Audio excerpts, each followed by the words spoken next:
Not all neon tubes are freestanding. Some are encased inside of a frame. I have one right here. We'll come and zoom into this little area right here, and we see we have the Planet Hollywood right there. Now, it's not as detailed as you would imagine because this is really tiny, very tiny in the scope of the entire image.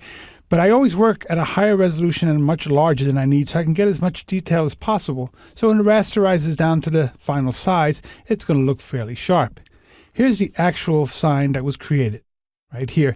And you see that there's a lot more detail. You can see the little wires and such all through this neon. These neons are encased inside of these big forms. So let's create that effect right now. So I'm going to go in here and create the letter I encased inside of a metal frame. I'm going to start off with my rectangle tool right here, which I have set to paths. And I'm going to create a letter I just like that. Now we're on the ground looking up at this thing. So I'm going to go and distort it to give us the illusion that we're looking up at this thing from just below. We'll make this a little narrower towards the top. So now we want to go in there and make this look three-dimensional. So what I'm going to do is I'm going to duplicate this right back here like that. Okay, now this one that's further back, I'm going to shrink just a little bit. I'm going to scale it just a tad like that. Very little. It's not a mile back, it's just a few inches back. So now I'm going to go in here and I'm going to create the pieces that we're not seeing right here. This bottom portion right there. And make it a little bigger like that. And then I'm going to create this piece right here to connect. There. Now you notice I have this little overlap, so I don't have a little gap there. Now I can get in real close here just to make sure that all my lines are where they belong, which right now they're not. So I'm going to go in here and just match this up to the corner right there and match this up there, and let's match this guy there, and let's just take this whole piece and match it right into that corner and this into that corner right there like that.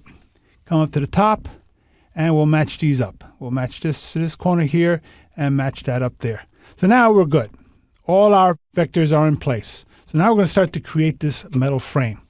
So we're going to start off with this side right here. And so we'll get a color for it. And I'm going to go in here and just pick kind of a dark gray for my foreground color, and for the background color, a darker gray. All right, just make this a little lighter. There we go. So we got this color there. So I'm going to turn that layer into a selection because I want it to be a gradient. So I'm going to go in there and say, make that a selection. And then in a layer, which we'll call it frame side here, frame side, I will fill that with a gradient. Got a linear gradient going from the light to the dark, just like that. All right, so now we're going to do the bottom.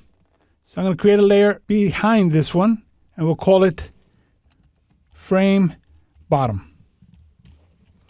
And we're going to take that path, that's for the bottom, and let's save the path right now.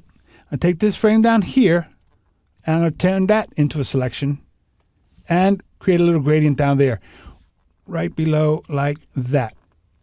Now, this one's below, so after I've done that, what I'm going to do is I'm going to lighten it up a little. We'll just do it with hue saturation. A little brute force here, we'll just lighten it up like this. This is the bottom of the sign. Or maybe since the light's coming from above somewhere, let's darken that side. There we go. Made it darker. Click OK. So now we got the outside part of our frame. We have the basic shape of our letter right here. This is the outside part of our metal frame, right? The cavity, you might say. So what I'm going to do is I'm going to go in here and pick a lighter tone, but it's going to be red. So what I'm going to do is I'm going to pick a light shade of this red somewhere around here. It's kind of a mix with the tone because what's happening is that the neon is lighting up this dark gray inside, this dark gray metal. So I'm going to go in there and just pick something like that. All right, now that I have that, I'm going to go ahead and fill that path in a layer for the inside or the cavity of our letter. I take the path and fill it. So now we have the inside of the letter. This is the back face of our cavity. So I'm going to get a much lighter version of that tone, and on top of the cavity, we'll call it back face. And I'm going to take that path and fill it. And then what I'm going to do is I'm going to clip it with the cavity. So now we're seeing it inside. So now I'm going to go in here and do a little adjusting. Let me make sure that there's no feather. Let's set that to 0. I'm just going to select this little corner right here of my inside part, right there. And that's my cavity. I'm going to darken it because it's underneath. It's not picking up any tones. I'm just going to go in there and darken that just a little bit. It starts to add a little more dimension to our cavity. See? There it is. So now we're going to create the neon tube. It's the letter I. So I'm going to go in here and just click here, come out, give it a little curl, come straight down here, give it a little curl, and down. Now, we're not seeing where it's being connected to the sign. It's somewhere in there, but this is where our neon is. And let's bring this down just a tad. So there's our letter inside. So we're going to get a bright red, because that's what this neon is going to be, a bright red, because we see that it's creating a red glow inside of this whole thing here. So I'm going to get this color, and I'm going to get a nice hard edge brush, and we'll make it a good size for our neon. That's good right there. Let's save the path, and inside this cavity here, in front of the back face, I'm going to create a new layer and call it neon. And I'm going to go ahead and stroke it with the brush. There's our neon, which I'm just going to very quickly do a simple thing to it.